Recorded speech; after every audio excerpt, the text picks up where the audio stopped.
Welcome to the Bare Metal Cybersecurity Plus podcast. This series helps you prepare for the CompTIA Security Plus exam with focused explanations and practical context. For a companion study guide, check out the Achieve CompTIA Security Plus 701 Exam Success by Dr. Jason Edwards. It is the most concise and complete Security Plus guide on the market, built for busy professionals who want to pass the exam fast and on their first try. You can find this book and others at cyberauthor.me. When it comes to cybersecurity, your risk does not end with your organization's perimeter. It extends to every supplier, vendor, and third-party service you rely on. That is why supply chain analysis and vendor selection are essential parts of managing enterprise security. In this episode, we will walk through three key components of vendor risk governance: analyzing risks across the supply chain, conducting due diligence in vendor selection, and identifying conflicts of interest that can compromise security or trust.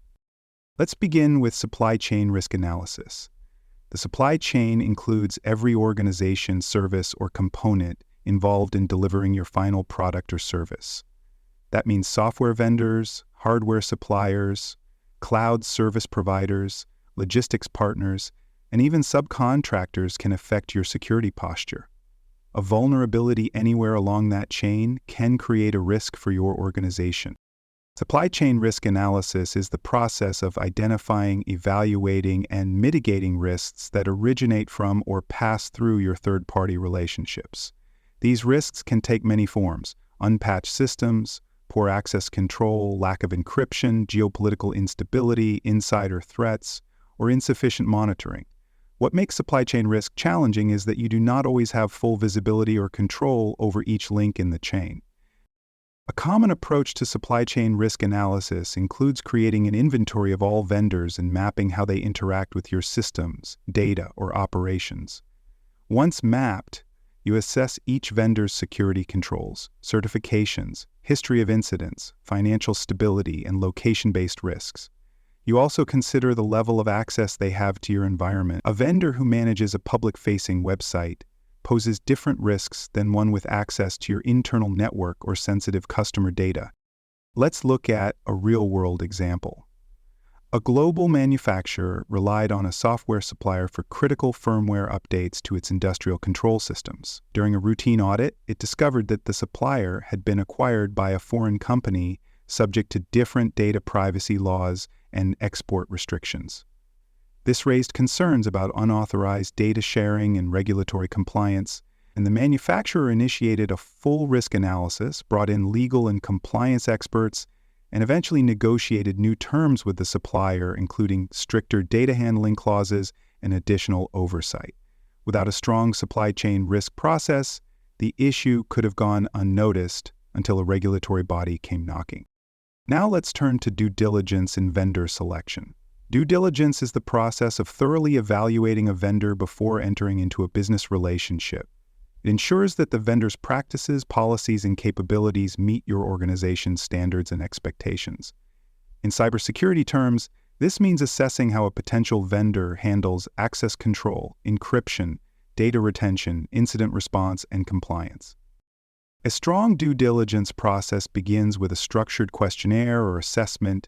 This may ask about security policies, prior breaches, third-party audits, employee background checks, data residency, and legal protections. Depending on the risk level, you may also request documentation like penetration test summaries, System and Organization Control 2 reports, or International Organization for Standardization 271 certifications. In addition to technical checks, due diligence involves assessing business health. This includes reviewing financial reports, ownership structure, litigation history, and customer references. If a vendor is unstable or facing legal trouble, those issues can spill over into your operations. Let's walk through a practical example. A healthcare provider was evaluating a cloud-based transcription service. As part of due diligence, it requested the vendor's most recent audit reports, examined their breach notification policy, and validated compliance with the Health Insurance Portability and Accountability Act. The vendor passed most checks, but further investigation revealed a history of late customer support responses and an unresolved complaint from a former client about data mishandling. Rather than take the risk, the healthcare provider chose another vendor with stronger customer feedback and a clearer escalation process. Due diligence prevented a poor decision and reduced exposure to both operational and reputational harm. Thorough due diligence also includes validating the vendor's subcontractors. Sometimes a vendor appears solid on the surface, but outsources critical tasks to partners with weaker controls.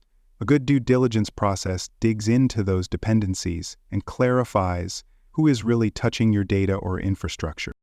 Now let's talk about conflict of interest considerations. A conflict of interest arises when a vendor's obligations or relationships may influence their ability to act in your best interest. These conflicts are not always illegal, but if they go undisclosed or unmanaged, they can damage trust, compromise data, and undermine governance.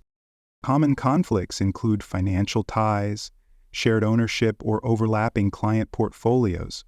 For example, a vendor who works for two direct competitors may be tempted to cut corners or share insights to win favor. A vendor whose leadership sits on your board may struggle to enforce security policies objectively. These relationships create gray areas that must be addressed early. The first step in managing conflict of interest is identifying it. During vendor onboarding, you should ask vendors to disclose any existing relationships that could pose a conflict. This includes relationships with employees, other clients, or regulatory agencies. You should also perform internal reviews to ensure there are no hidden connections between vendor staff and your own leadership. Next, you evaluate the risk. Not all conflicts are critical. Some can be managed with clear boundaries, oversight, and documentation.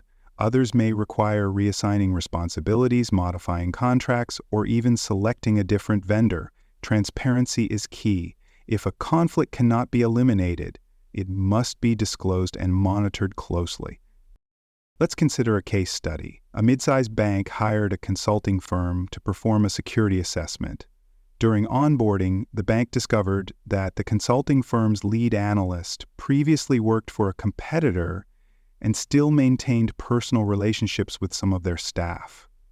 The bank flagged this as a potential conflict. Rather than cancel the contract, the bank asked for a different analyst, reviewed the firm's internal policies, and added a clause requiring that no sensitive materials be shared across client teams. The situation was handled professionally and the project was completed with no issues. But without early identification and honest discussion, that same relationship could have created unnecessary doubt and risk. In regulated industries, conflicts of interest may require formal disclosure to governing bodies. In finance, healthcare, and government sectors, unmanaged conflicts can result in penalties, audits, or loss of certification. That is why conflict management must be treated as a core part of vendor risk, not a separate concern. As you prepare for the Security Plus exam, be ready to identify the differences between supply chain analysis, due diligence, and conflict of interest management. Scenario-based questions may ask how to evaluate a vendor's risk or how to respond to a newly discovered dependency. Think about who is involved, what access they have, and what oversight mechanisms are in place. Here is a study tip. If a question describes mapping vendors or assessing operational dependencies, it's about supply chain risk. If it asks how to evaluate a vendor before signing a contract, it's about due diligence. And if it mentions overlapping interests, employee ties, or objectivity concerns, it's about conflict of interest. Each concept has its own indicators. Know what to watch for. Thanks for joining us for this episode of the Bare Metal Cybersecurity Plus podcast. For more episodes, tools, and study support, visit us at baremetalcyber.com. And before you take the test, make sure to check out the practice questions in the book Achieve CompTIA Security Plus SY0-701 Exam Success by Dr. Jason Edwards. They cover every domain and are a powerful way to lock in your knowledge.